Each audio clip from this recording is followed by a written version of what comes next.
One with Billy Cullinan or something. I remember Nellie making scones or scones.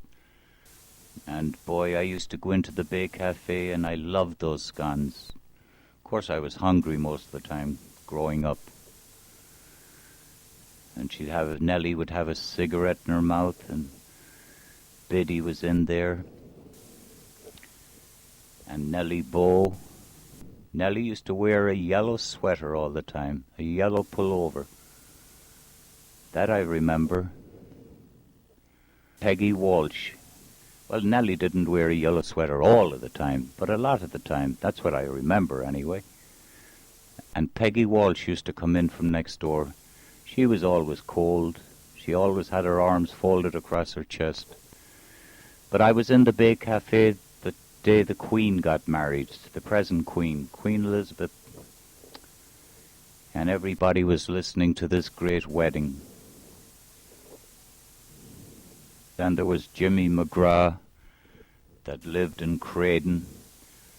And one time, he was mad, of course. He was a little crazy, this guy. He wore glasses. He threw a rotten egg at me one time and it got all over my face and my school clothes. I couldn't get the smell of that rotten egg out forever. I don't think it ever came out of my clothes, no matter how they were washed. I remember being sent by my mother to take piano lessons one time down in the convent from a nun. My God, I didn't get the hang of it at all. So when I would hit a wrong note, I'd get a crack on the knuckles with a wooden ruler. So I gave that up pretty fast.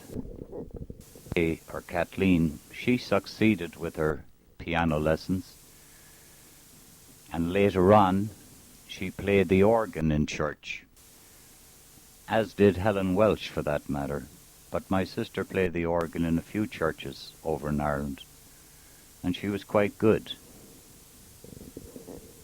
I thought I might take lessons in the violin. I didn't succeed at that either. I remember taking a picture with my father's jacket on and a bow tie with Ernie at the back of the Garda station barracks. And he looked like he might have been in an orchestra. He looked like Joe Loss, for heaven's sake. You remember the brilliantine that we used to put on our hair? My God above. The guys from Helvik, on the fishing boats from Helvik, they used to come up, and on a Sunday morning they'd plaster their hair down with this brilliantine. And you'd be in the back of them at church, up in the chapel. The brilliantine would be running down the back of their collar.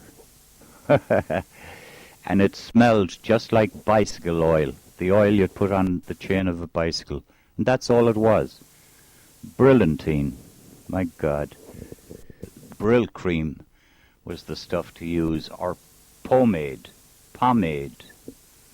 Remember that stuff? Old lavender pomade.